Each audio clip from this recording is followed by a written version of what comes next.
I want to just remind people how quickly people forget. Before 9/11, 20 years ago, there was big talk about the government using something called carnivore. And they were going to put this carnivore device, it was like a server rack device, into all the internet service providers, AOL, et cetera, all the companies of the day, right? And they were going to put this in there, and there was outrage against it.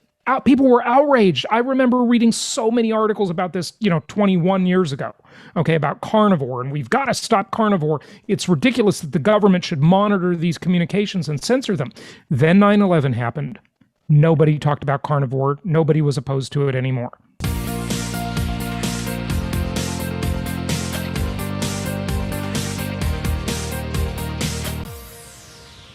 It is my pleasure to welcome a returning guest back to the show. It's been a few years, and it's great to have Ben Swann. He's an investigative reporter, investigative journalist. He covers some awesome content, great stories not being covered by the thought police media, the mainstream media. Ben, it's just a pleasure to have you back, coming to us from Atlanta. How are you? I'm doing great, Jason. Thanks for having me on. I love how you call them the thought police. That's really what they are, right? They are the thought police. We are living in 1984, my friend. It's really amazing. We didn't realize that 1984 was a playbook. Yeah. All this time you thought it was a warning. Instead, it became a blueprint. It's an instruction manual, right. for the totalitarian dictators. And recent events over the past year and a half or so have really, as I've been saying, Ben, they've checked all the boxes for tyrannical dictators. I mean, control of where you go, dehumanized by covering your face, medical control over our bodies, all that sovereignty is being lost. Of course, speech has been extremely limited. Tell us what you're working on. You've got a new social network, right? Yeah, we are. We're launching a new social network. It's called Sovren. You use the term sovereign, right? So Sovren. So Sovren is a premium video, streaming video, live streams, as well as social media platform. And the idea here is just, we got to put some sanity back into our culture. We've got to return the ability of people to speak for themselves. But it's interesting. It's not just the thought police, right? It's the belief police. It's this idea that big tech overlords have decided that they're going to control how everyone believes and how they think and the thoughts that are allowed to enter their head before they even get there, right? This whole concept is really about completely manipulating and controlling the population. And it's insane. We all know it's insane. I think what has shocked people, what shocked me certainly, is that, some of us have been warning about this kind of thing for 30 years, right? 20 years since 9/11. And we said, hey, listen, this is what's happening. They're trying to control your travel. They're trying to restrict how you think about civil liberties, how you think about your rights as an individual. But we didn't realize, at least I didn't, that it was all going to move so fast. I mean, it's like rolling down a hill, right? It picks up speed as it goes. In the last 4 years, last 3 years, 2 years, and then the last 18 months to 1 year, we've seen this rapid acceleration taking place in this space, not only of controlling the way people think, but what they believe, as I said, and every aspect of our lives. And I think there's, at least because it's picked up so much speed, some people are starting to push back. One concept that is part of this whole playbook is the idea of a memory hole. And they are creating, quite literally, a hole in the memory of our entire culture, the entire world. It goes from all the crazies taking down statues, right? And revising history in the textbooks. That's been going on for decades. But it's just, you can't think a thought if you don't know something happened. That's right. Right. I mean, there's just no way to even consider it. One of the things I talk about a lot, Ben, is the saying, you can't hear the dogs that don't bark. And it might be more dangerous, the things people never see or hear. And we don't know why we might never see or hear it, because nobody knows what the algorithms are doing. Nobody knows why certain things show up on a Google search result or they don't show up, and in a news feed on a platform, or suggestions for YouTube videos or whatever, right? Like, it's just what's not there is maybe the biggest concern, right? Yeah. That's such a great point. We don't think about what we don't see, right? You don't know what you don't know.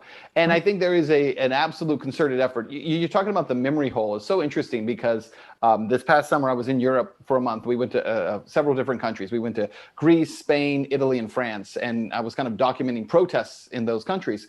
And there are a lot of protests happening. A lot of people in the streets in those countries, which as an American headed over there, I didn't know because we don't see it on TV here. We don't see it on the internet here.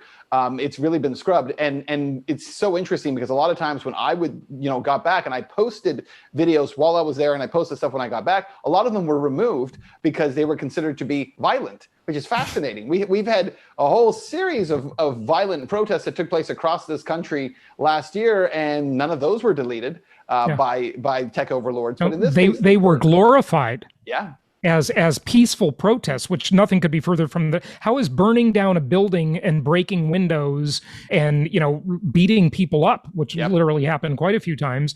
How is that considered peaceful? Insane. Exactly right. And yet the algorithms that are used, right, actually promoted that content, pushed it out to as many people as possible.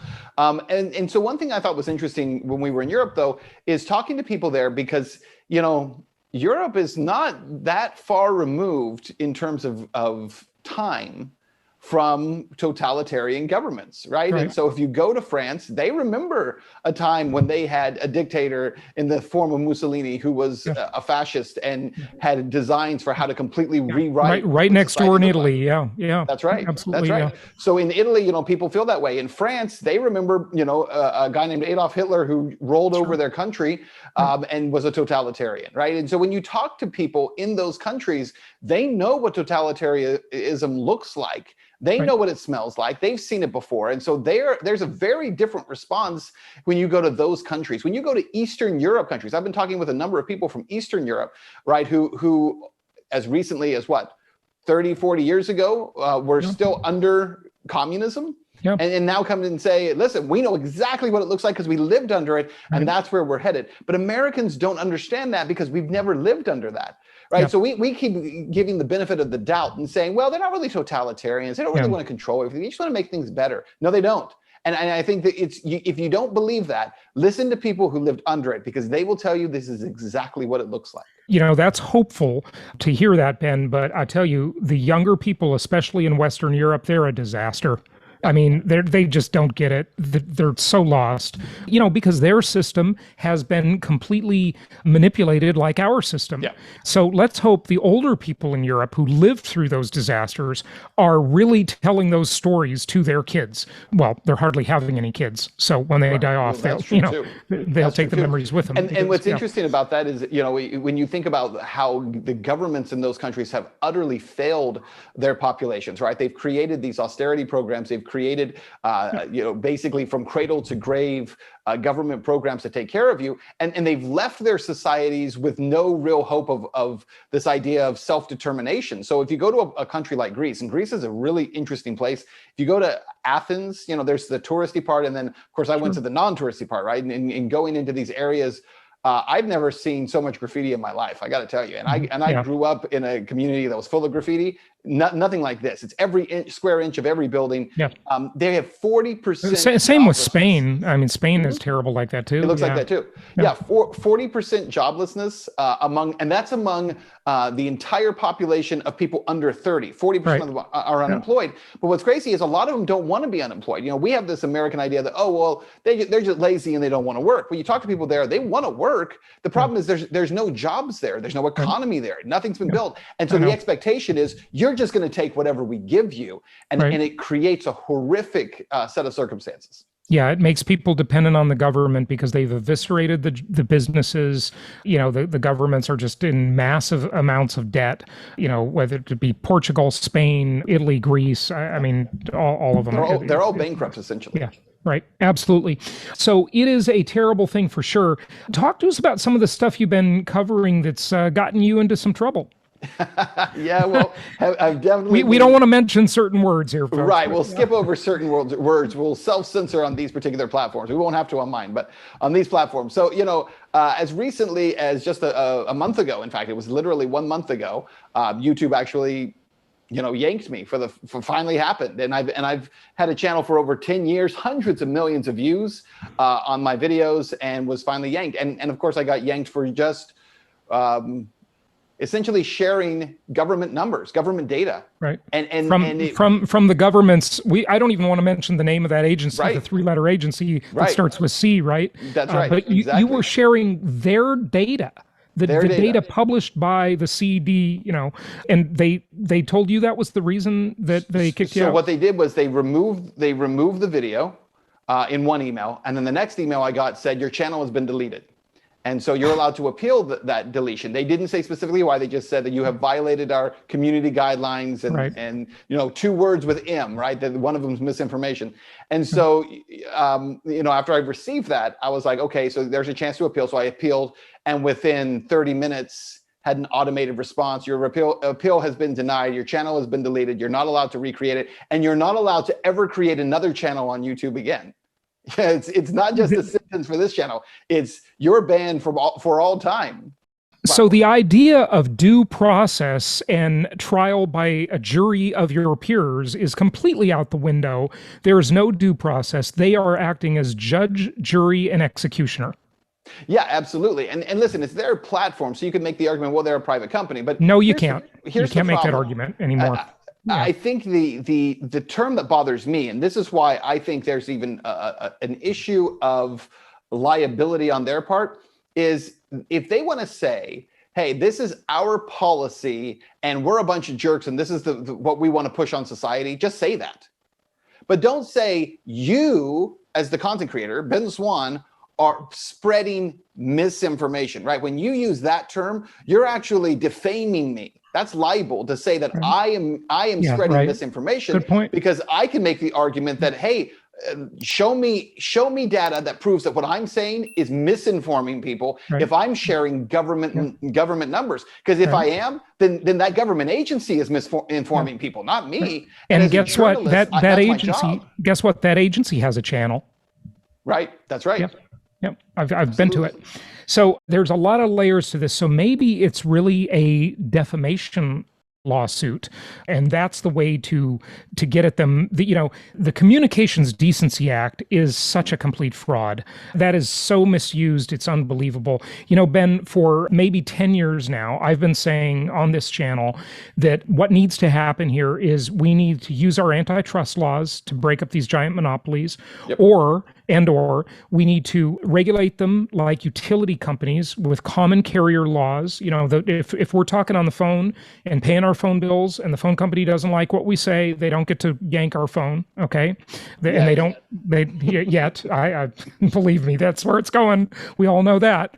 And or the algorithms need to be made public, so that all the computer geeks in the world can see why we see what we see and don't see what we don't see and what's going on with these algorithms, right? Because this is all just a big secret. This is like a star chamber. It's like a North Korean court. It's absolutely scary what is going on right now. And I have said that I think this, forget about, what's been going on in the last year and a half. I think this is the biggest problem facing humanity. I really do. Yeah. Yep. I totally agree. And I think it touches everything. Like you said, set aside what's been going on for the last year and a half. Like, let's just talk about the political part of it, right? We have a lot of laws in this country that restrict how you are able to influence an election, how you're able to influence who people vote for. Big tech companies, there's all this talk about, the last election, and what no one's talking about is be careful using that word, because several of my pieces have been removed for using that word. Right, because you can't even say anything, right? You can't say anything about it. And you know what's one of the big offenders too? It's one nobody even talks about. It's Vimeo. That's another big one. They're disgusting. I mean, they just remove everything. It's unbelievable. Oh, they absolutely do. Or how about another company that a lot of people don't know is doing this is Dropbox. Oh, yeah. Wow. They'll literally go into your private Dropbox and delete files out if they disagree with the files that you have. I mean, it's that is unbelievable. Yeah. So soon Google Drive is going to do the same thing. They're reading your private stuff, and they're going to just delete files, so your files will be in a memory hole. Oh yeah, absolutely. And I'll give And you guess, another one. yeah, Is I bet yeah, Apple's going to do that too because they have their drive, their cloud drive, iCloud. Absolutely. Cloud. Well, Apple's already, remember, Apple was said they were going to start going through everyone's iCloud drives looking for child pornography, right? So they Right. were setting up algorithms to look for that. But of course, once you're in, you can look for anything you want, right? Yep. Because you've now set the precedent that we're here for the public good. And one thing that people don't ever seem to recognize, and I don't know how they don't see this, is that when you hear a tech company say, hey, we're going after child pornography, right, that is a red flag, because what it tells you is, number one, they're all terrible at it. Actual child pornography, they're terrible at actually finding that. But what they do is they pick the thing that's the most outrageous to the population so that people will say, oh, yeah, that's totally Of course, acceptable. we Of course need that. Right. Yeah. So And then we'll they give set up the our precedent freedoms for for it. that. Yeah. Right. Yeah. Yeah. And imagine, I mean, think about that on that subject, right? With Apple doing that, right? Yep. So basically what you're going to have is you're going to have some guy at Apple, probably in a foreign country, in the Philippines or something, you know, they're paying them $6 an hour, and you're going to have some guy there looking at your children's photos, Yes. the photos of your kids. I mean, who knows what's going to go on with that? And let's take it back, by the way, to the beginning of this conversation, Ben, and you mentioned it. You know, I want to just remind people how quickly people forget. Before 9/11, 20 years ago, there was big talk about the government using something called carnivore. And they were going to put this carnivore device, it was like a server rack device, into all the internet service providers, AOL, et cetera, all the companies of the day, right? You know, and they were going to put this in there, and there was outrage against it. People were outraged. I remember reading so many articles about this, you know, 21 years ago, okay, about carnivore, and we've got to stop carnivore. It's ridiculous that the government should monitor these communications and censor them. Then 9/11 happened. Nobody talked about carnivore. Nobody was opposed to it anymore. Yep. Okay. Now think about it. We move forward a little bit, and we've got the current events, right? Well, remember 10 years ago. No, don't even go that forward. 10 years ago. Remember all the outrage against the NSA? Yes, right. You know, remember seeing the memes on social media that said, hey, I don't have to back up my hard drive anymore because the NSA has a backup? Yep. Who's talking about the NSA anymore? We've all accepted that. We've accepted carnivore, we've accepted NSA, we've accepted surveillance of every type, and now we're accepting it from all these companies who are acting maybe as proxies for the government, doing what the government is not allowed to do. If the government censors your speech, then, you know, they're violating your civil rights. But if a private company that is getting favors from the government, because of course they have lobbyists, armies of them that exchange favors, you know, you can't do anything. That's right. No, I think about something you said, though, about the NSA, which is really interesting, too, because this also goes back to part of what's happened in media, is that, you know, 10 years ago, one of the reasons that people were angry at the NSA and upset about this was because the NSA was still seen as a government agency that was intruding into our lives, was breaking the law, right, was completely defiant of Congress. And then there were these crazy people at the time, right, conspiracy theorists who would talk about the deep state. And there's this bureaucratic state that's actually running the government, and it's a shadow government. It doesn't matter who's in office. And then you flash forward 10 years, and all of that is not only proven to be true, but something else has happened, which is that the former heads of the CIA and the NSA and all these spook agencies are now all regular faces on cable news. Yeah. And they spend every night telling you how they are justified in violating your rights. They are justified in carrying out whatever, you know, orders they carry out and doing whatever they're doing because it's for your own good. And that's one thing that has shifted. 10 years ago, you would never see a former, you know, head of the CIA like John Brennan as a contributor on CNN. CNN would be expected, even a short time ago as 10 years ago, to challenge the NSA, not to bring on James Clapper to sit there and tell you how the agency is justified in anything it does. Yeah, they're giving them free PR. I mean, basically, the mainstream media has become a PR agency for the agenda. Yeah, it's really incredible. And the idea that those agencies and the heads of those agencies can come on and say whatever they want to say, and as I said, justify it, and no one pushes back. And so what we find is we have this kind of unholy alliance of these government agencies unaccountable to voters completely, right? That just run over our civil rights, run over the law anytime they want. No one challenges them. A completely incompetent and impotent Congress that does nothing and has completely abdicated any responsibility of governing, and then you have a media. It used to be just mainstream media that was a part of this, but now you have the social media aspect of it, where they are completely carrying water for these groups. And so all of these things together, it paints a pretty bleak picture moving forward. Yeah, these big companies are proxies for the government. Maybe that's the way it is, because, of course, they're all exchanging favors. They've got armies of lobbyists, like I said. Folks, if you are not really worked up about this and really concerned about it, just wait 5 years. This is moving so fast. I was going to say wait 10 years or 20, but it's not even going to take that long. This is almost checkmate. And you know what's going to ultimately be checkmate above this is the digital currency. When there is a government-sponsored digital dollar or central bank digital currency, and they can control, through your phone where you can spend, what you can buy. Maybe if they don't like what you say in your social score, they won't allow you to buy internet access, right? Or phone service. Who knows? And the funny thing is, even as you say that, I mean, does that even sound outlandish to anyone listening to this? Does anyone out there hear you saying that and say, "No, come on, that's never going to happen"? In fact, I think at this point, everyone thinks, well, it's absolutely going to happen. Remember, a year ago, people said that the V passports weren't going to happen. Yeah, that was and insane. Here they are. It was crazy, and and now they're saying it's insane to not think we would have them. Yeah. Yeah. If you want to go into a restaurant in Los Angeles, I mean, you can't do it. A friend of mine went on vacation to Palm Springs, and she said, you can't go in a restaurant anymore without showing this is like Nazi Germany. Where are your papers?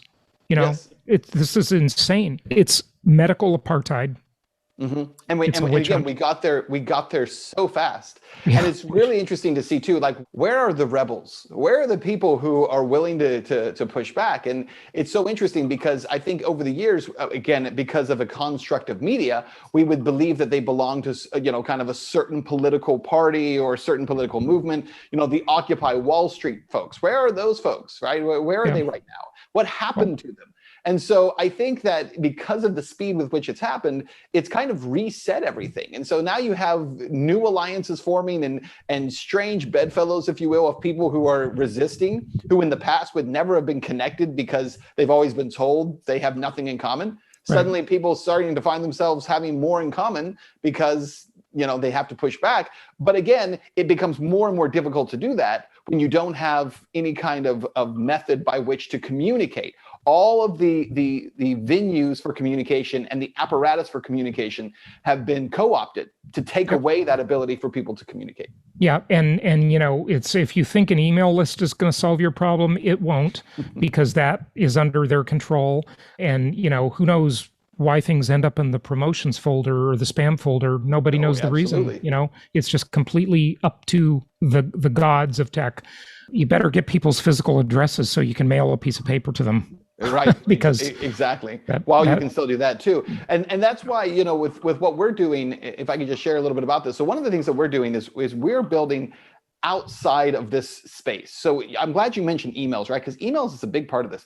Email lists are completely co-opted now, where these providers who send out these lists control what they will and will not send out. Yep. Amazon has just announced to AWS that it's not even going to worry about what's already out there on the internet. They're creating an entire system with 10,000 new AWS employees, and their job is to go through and look for websites that are being created, that are just starting up, and to find things they disagree with because they're dangerous, and then to remove those from the internet. Amazon controls 40% of all cloud storage in the world. Unbelievable. Unbelievable number. And so they're able to do that. So one of the things that we're doing is we're utilizing blockchain technology. The same technology that powers cryptocurrency. Bitcoin, for those who know about it, is the financial representation of blockchain. But there are a lot of applications for blockchain. And so one of the things we're doing is building tech that is built outside of the current Silicon Valley construct, and instead moving into this other space where DNS becomes unstoppable, right? Something called unstoppable domains, because it's built on the blockchain. I interviewed them. I interviewed the founder. Oh, good. Yeah, he's been on the show. The thing I worry about, though, is like they're even putting pressure on, and I don't know if they've caved yet, but on Cloudflare. And if you know who Cloudflare is, they're a company that largely controls internet traffic. They allow you to access or not access certain sites, and they distribute content around the world, so it serves up quickly. And I don't know if Cloudflare's caved in yet, but they probably have. Who knows? So it goes beyond who your server is and your hosting company, right? It does. It goes beyond all those. We basically have to look at it this way. There is a well-built, well-constructed freeway system that runs through this country. We all know that, right? If you're going to get anywhere in this country, you have to use that system to get there efficiently.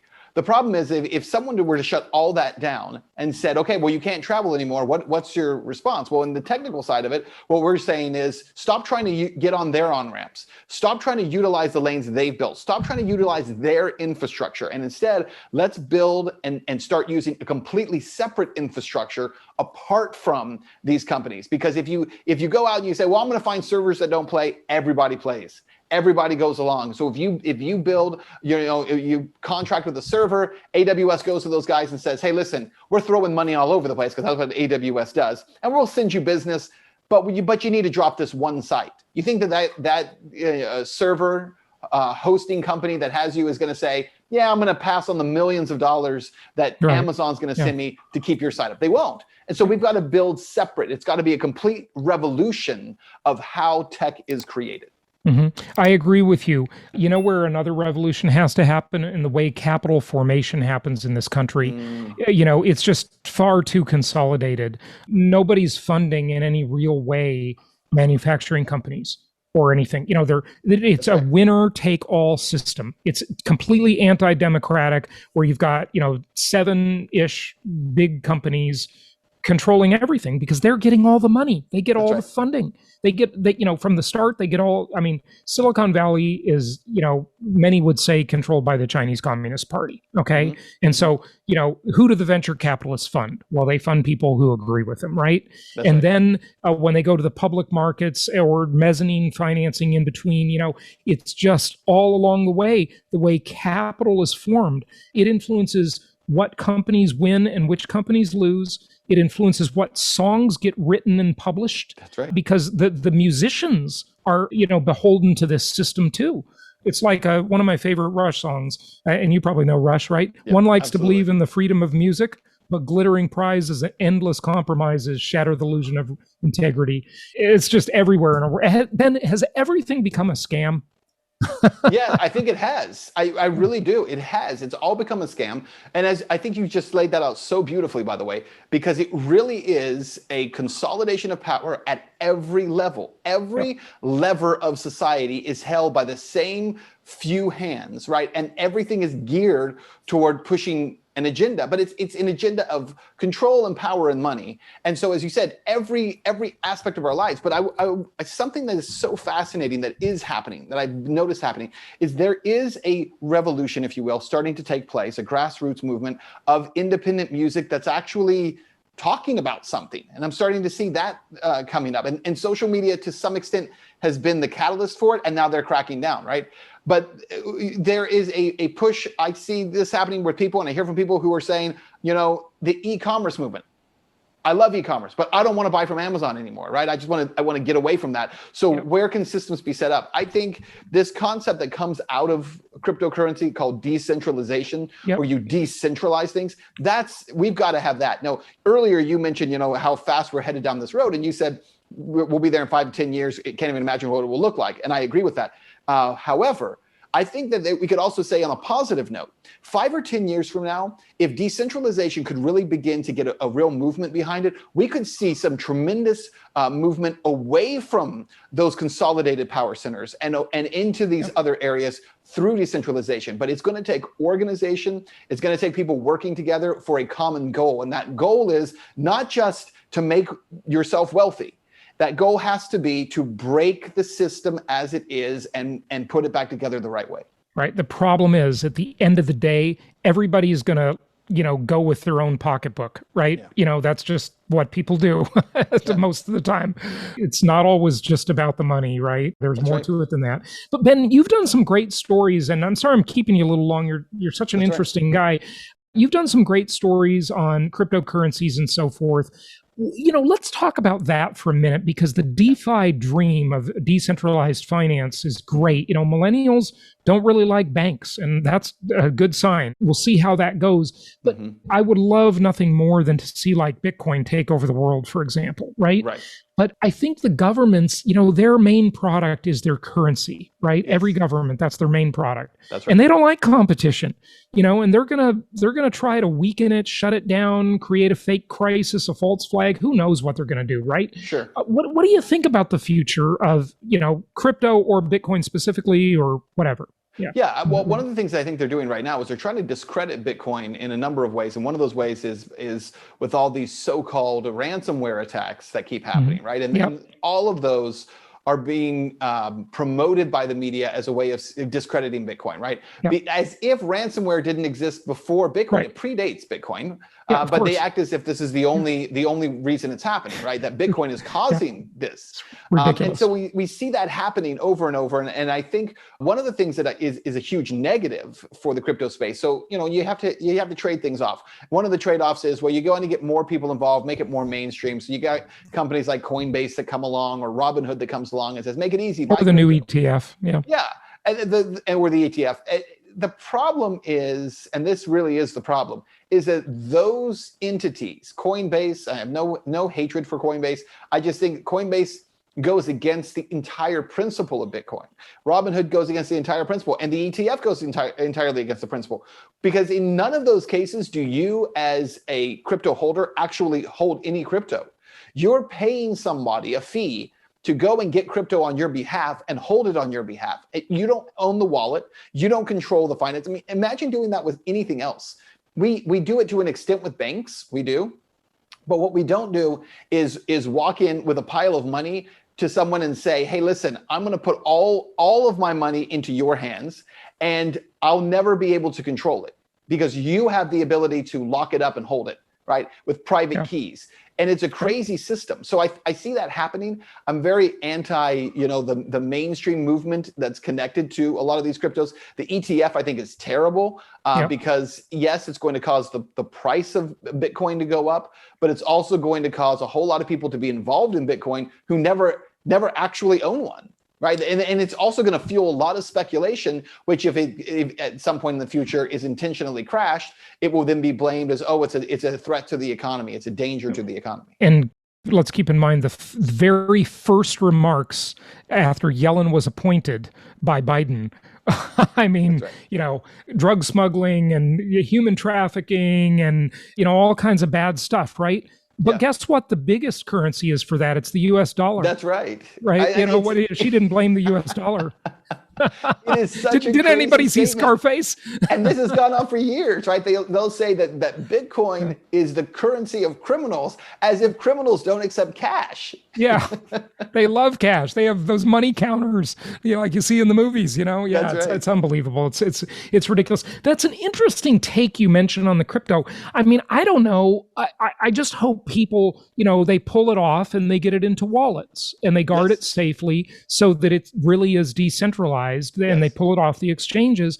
But, at least it opens it up to a broader market, right? It increases adoption. So, you don't think that's all bad, right? No, it's not all bad. It's not. That's what I was saying. I don't have any hatred for it. I think that there is a value in getting more exposure to it. But what's lacking right now is real education to people to say, okay, so if you've taken the first step and now you're in, right? And this is no longer such a scary world, so you see value in it. So let's talk about how you bring value to the ecosystem, right? And to the original mission and calling of Bitcoin, because the original mission and calling was not for banks to be the ones buying it, which is what's happening. It was not for people like Jamie Dimon, who goes out one day and says how much he hates it, and then references, he changed his mind. Morgan is going around and setting up funds for wealthy investors to own Bitcoin, right? It's not supposed to be compatible with banks. It's the antithesis of a bank. It is it's the revolution. It's the freedom from the banking system. So what I would love to see is just more people in this space as they get involved, come to the idea that, hey, there is freedom in this thing. And it won't bring freedom if it just becomes co-opted. That's my fear about it. So, I'm not totally against it. And like I said, I'm not even against Coinbase. I just want to see Coinbase people pull your money out at some point. Just take it and hold it. And, I think probably the warning there, Ben, which is good advice, is that, of course, they're going to put restrictions on the exchanges like Coinbase, saying you can't let people pull the money off into a wallet. Mm-hmm. Because we don't want it to be portable and we don't want it to be private. And that's the point of Bitcoin and the others and some of the others.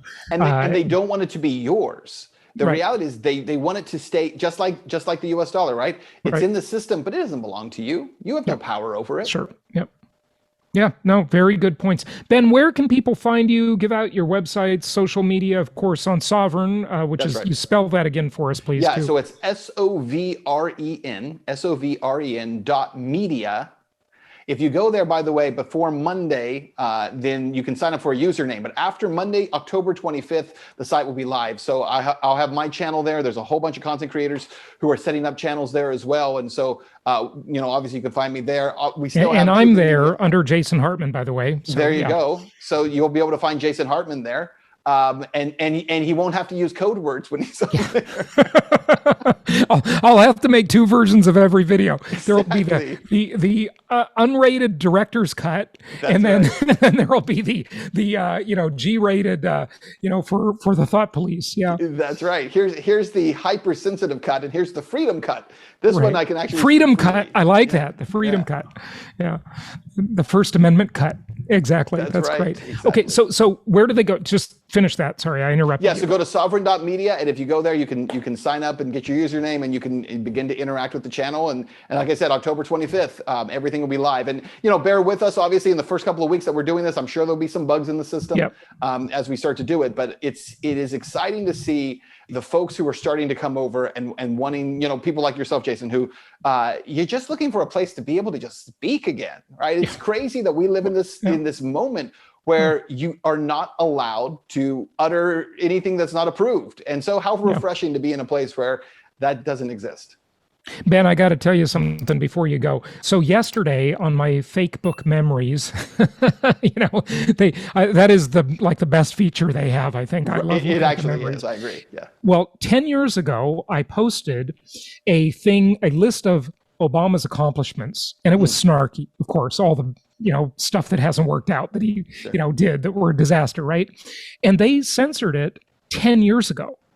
And that actually came up on my memories yesterday, so I reposted it because, it's unbelievable. They'd said this content isn't available. It had that thing that we've all seen, right? Yeah. It wasn't the typical fact.